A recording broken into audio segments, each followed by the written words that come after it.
ചേട്ടാ ഇതേ നമുക്കിതിങ്ങനെ single stitch ചെയ്യാൻ മേലേ, പിന്നെ അടുത്ത് അങ്ങനെ ചെയ്യാട്ടോ. ഇത് ചെയ്തിട്ട് നോക്കാവേ.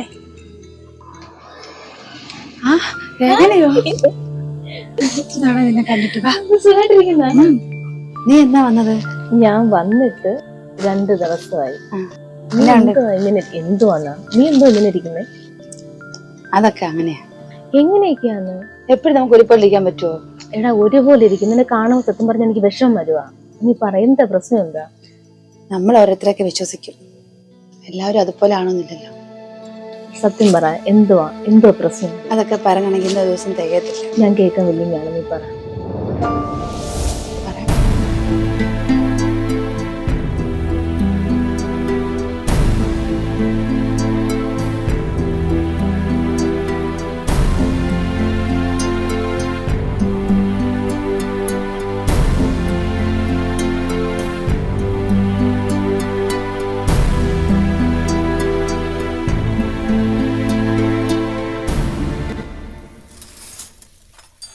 അമ്മേ, ചോറ് ഇച്ചിരി എടുക്കാവോ അമ്മേ? വിശക്കുവാ. ഓ, നിനക്കിവിടെ ചോറൊന്നുമില്ല. ഇതും തന്നെ എവിടെയെങ്കിലും പോയി കിടന്നോ.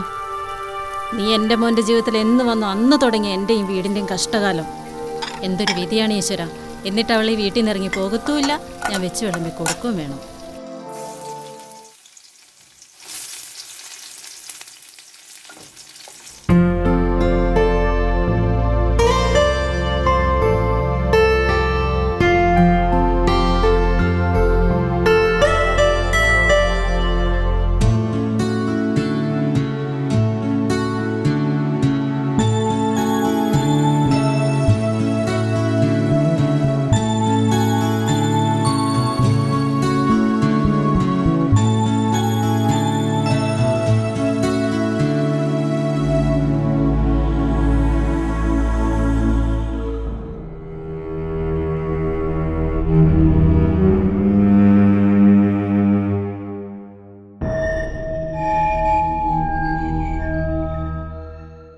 ഞാൻ എത്ര കാലം ഞാൻ നിന്നോട് പറയുന്നു, നീ എന്താ വ്യക്തമായൊരു മറുപടി പറയാത്തെ? വിനോദിനോട് ഞാൻ പറഞ്ഞല്ലേ, എനിക്കതിൽ താല്പര്യം ഇല്ല.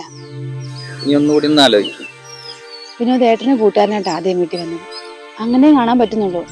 വിനോദ് ഇപ്പൊ മാറി നിൽക്കും. മോൾ ഒറ്റയ്ക്ക്, എനിക്ക് വീട്ടിൽ പോകണം.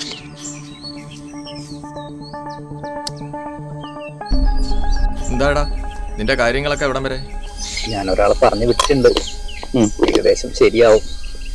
നിന്റെ കാര്യങ്ങളൊക്കെ കഴിയുമ്പോ എന്നെയും കൂടി ഒന്ന് പരിഗണിക്കണം കേട്ടോ. ഒന്ന് മുട്ടിച്ചതാടാ എനിക്ക്.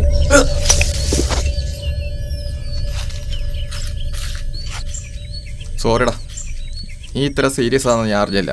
സോറി, വിട്ടേക്ക്. എടി ആ ഇതന്നെ പതിവില്ലാതെ ബാ, കൊറേ നാളായല്ലോ കണ്ടിട്ട്. ഞാൻ നിന്നെ കാണാൻ വേണ്ടിയാ വന്നത്. സുഖമായിട്ടിരിക്കുന്നോ? ഓ സുഖം.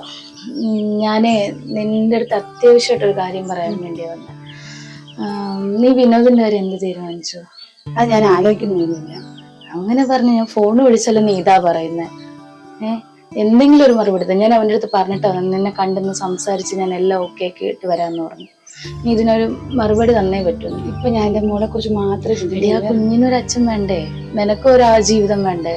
എന്നെ മനസ്സിലാക്കി ഒരാൾ വരുന്നത് നല്ലതല്ലേ? നീ ഇവിടെ ഇരിക്ക്, ഞാൻ കുടിക്കാൻ എന്തിനാ എടുത്തിട്ട് വരാം.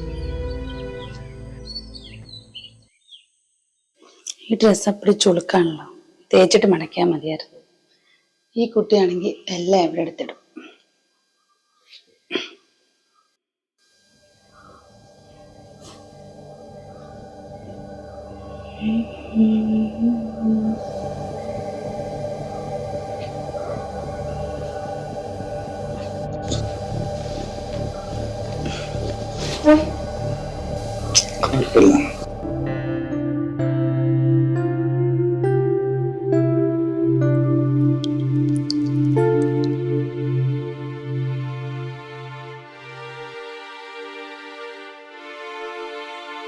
നീ എന്നെ ചതിക്കോടാ? ഇതെങ്കിലും നീ ചെയ്തില്ലെങ്കിലേ ഞാൻ അവളോട് ചെന്ന് ഏറ്റവും വലിയ ചതിയായി പോകും. നീ അവളെയും ചാച്ചല്ലേ?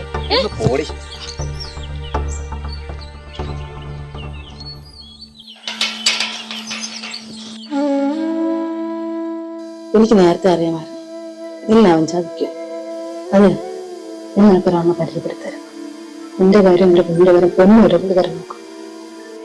ഇപ്പൊ എനിക്കൊരു തീരുമാനം എടുക്കാൻ പറ്റുന്നില്ല ചേച്ചി.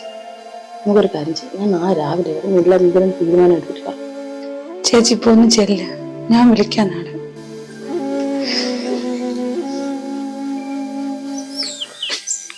ഹലോ, സാർ ഇന്നലെ എന്നോട് പറഞ്ഞ കാര്യമൊക്കെ ഓക്കെ ആയിട്ടുണ്ട് കേട്ടോ.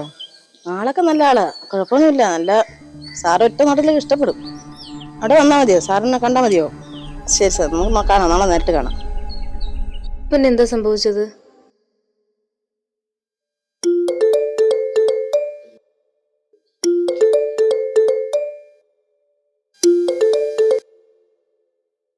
ഹലോ, ആ ഞാൻ മീരയാണ്. ആരായിരുന്നു? ഇത് ഇൻഷുർ കമ്പനിന്നാണ് വിളിക്കണേ. എന്തായിരുന്നു സാർ? ഹസ്ബൻഡ് ആണെങ്കിൽ ഒരു 10 ലക്ഷം രൂപയുടെ പോളിസി എടുത്തിട്ടുണ്ടായിരുന്നു. അത് ക്ലെയിം എല്ലാം റെഡി ആയിട്ടുണ്ട്. പേപ്പേഴ്സ് എല്ലാം റെഡിയാണോ? പേപ്പറൊക്കെ ഉണ്ട്. നാളെ രാവിലെ ഒരു 10 മണിയാകുമ്പോൾ ഓഫീസിൽ വരാൻ പറ്റുമോ? ആ ശരി സാർ, ഞാൻ നാളെ എത്തിക്കോളാം. എത്തിയിട്ട് സാറിനെ വിളിക്കാം.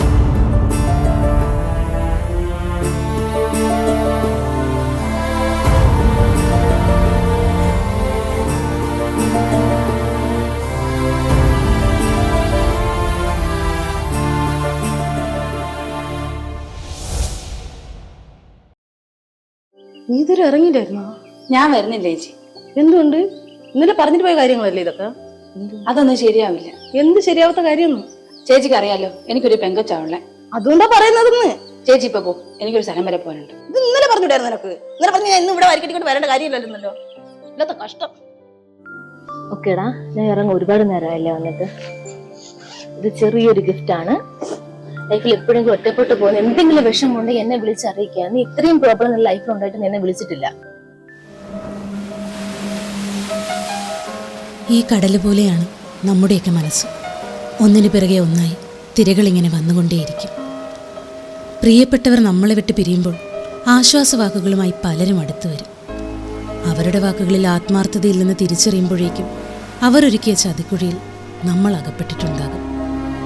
ജീവിതമാണോ മരണമാണോ മുന്നിലെന്ന് തിരിച്ചറിയാനാകാത്ത നിമിഷങ്ങളിലാകും നമുക്ക് നഷ്ടമായ നമ്മുടെ പ്രിയപ്പെട്ടവരുടെ സ്നേഹത്തിൻ്റെയും കരുതലിൻ്റെയും ഒക്കെ ആഴം നമ്മൾ തിരിച്ചറിയുന്നത്.